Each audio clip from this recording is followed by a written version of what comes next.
ఏంటి రాహుల్ ఇదంతా? రాజీవ్ ఇలా చేస్తున్నాడేంటి? ఏం చెప్పినా వినట్లేదు బావా.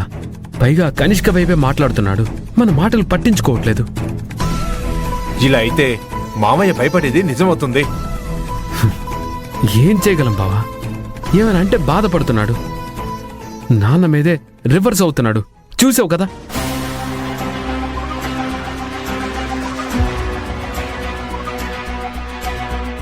పద.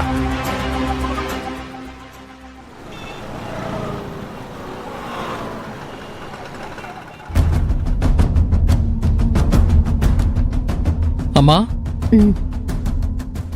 నాకు ఉద్యోగం వచ్చిందమ్మా.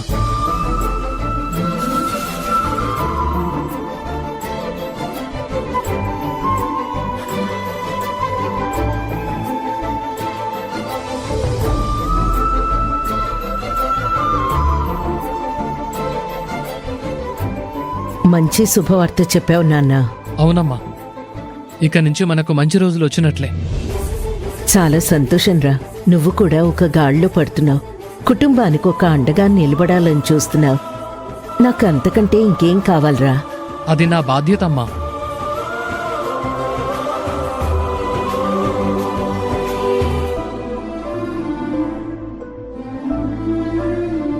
నా కొడుకులిద్దరూ బాధ్యత పర్లే అని నాకు తెలుసు.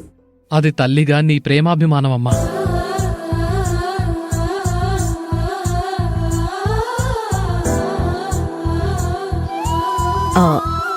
అడగడం మర్చిపోయాను. ఇంతకీ నీకు ఉద్యోగం ఎందులో వచ్చింది? అమ్మా, పెద్ద సాఫ్ట్వేర్ కంపెనీ అమ్మా. చాలా మంచి ఉద్యోగం. చాలా సంతోషంగా ఉంది కదమ్మా.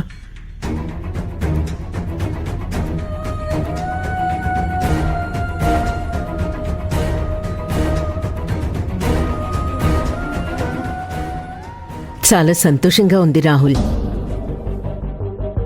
నువ్వు కూడా వీలైనంత త్వరగా ఆ కనిష్క దగ్గర మానేసి అన్నయ్యలా ఒక ఉద్యోగం చూసుకోరా.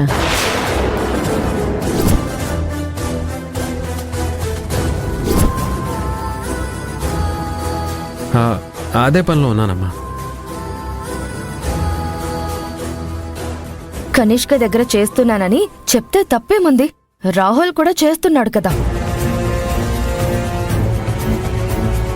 వద్దులే, అత్తయ్య గారి పరిస్థితి అర్థం చేసుకుని అబద్ధం చెప్పారు అంతే కదా. పర్లేదులే.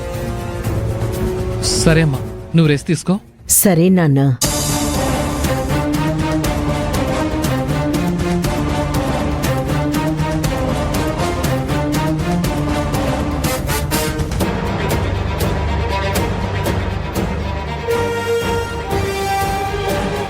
ఈ మధ్య అబద్ధాలు బానే నేర్చుకున్నట్టున్నావు. అమ్మ ముందు బానే కవర్ చేశావు. తప్పదన్నప్పుడు అబద్ధం చెప్పడంలో తప్పు లేదని ఈ మధ్య తెలిసిందిలే అన్నయ్య.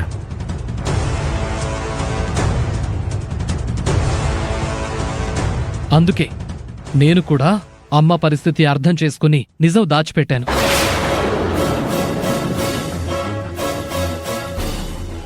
అమ్మ ఆరోగ్యం బాగు చెయ్యాలని కనిష్క దగ్గర జాబ్లో జాయిన్ అయ్యాను.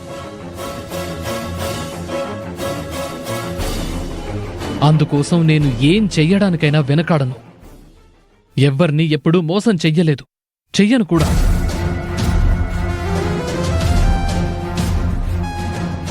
అది మీరందరూ అర్థం చేసుకోండి.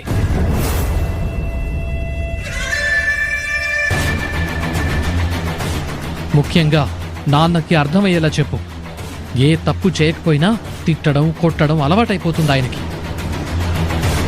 నువ్వు నాన్నని చాలా తప్పుగా అర్థం చేసుకుంటున్నావు అన్నయ్య. అవునరా, ఆయన నిన్నొకలాగా నన్నొకలాగా చూస్తుంటే తప్పుగానే అర్థం చేసుకోవాల్సి వస్తుంది. మరి రాజీవ్, మళ్ళీ నువ్వు తప్పుగానే ఆలోచిస్తున్నావు. మామయ్య చెప్పేది నీ మంచి కోసమే అని మర్చిపోతున్నావు. చూడు శ్రీకర్, నేను చేసేది కూడా మన కుటుంబం మంచి కోసమే అని మీరు గుర్తించండి.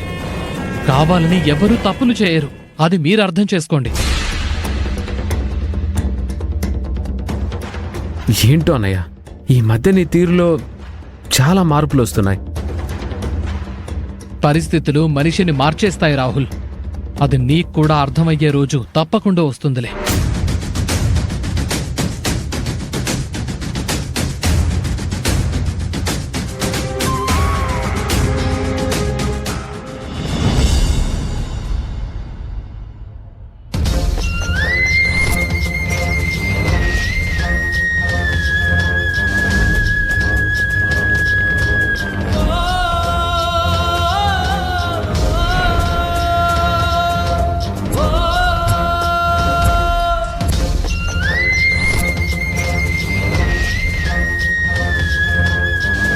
అరే రాహుల్, అసలు ఏం జరుగుతుందిరా ఇంట్లో? వాడేంట్రా అర్థం పర్థం లేకుండా మాట్లాడుతున్నాడు? కనిష్క దగ్గర జాయిన్ అవడం ఏంట్రా? నువ్వెలా బయటపడాలని నేను చూస్తుంటే వాడికి అసలు బుద్ధుందా? అసలు ఎందుకురా వాడు ఇలా చేస్తున్నాడు? ఎందుకు వాడు దారి తప్పుతున్నాడు? చెప్పింది వినడం లేదు. పైగా వాడు నన్ను తప్పు పడుతున్నాడు. వాడి గోలేంటో గొడవేంటో నాకు అసలు ఏం అర్థం కావట్లేదు. నాన్న, అన్నయ్య కావాలని చేయటం లేదు. ఆ కనిష్క ట్రాప్లో పడిపోయాడంతే. తనున్న పరిస్థితుల్ని ఆ కనిష్క ఉపయోగించుకుంటుంది. మంచిదానిలా నమ్మిస్తూ మోసం చేస్తుంది. అన్నయ్యకి బ్రెయిన్ వాష్ చేస్తూ దగ్గర చేసుకుంటుంది. ఇంకా మన మాట ఏం వింటాడు?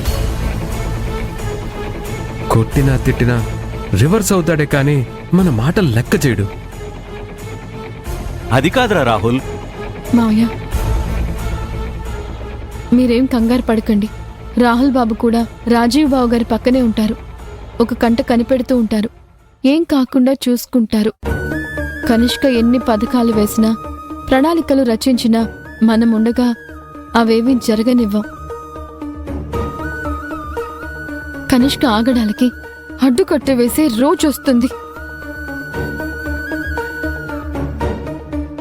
తను ఆడే ఆటని మార్చే అవకాశం తప్పకుండా వస్తుంది. మీరేం బాధపడకండి.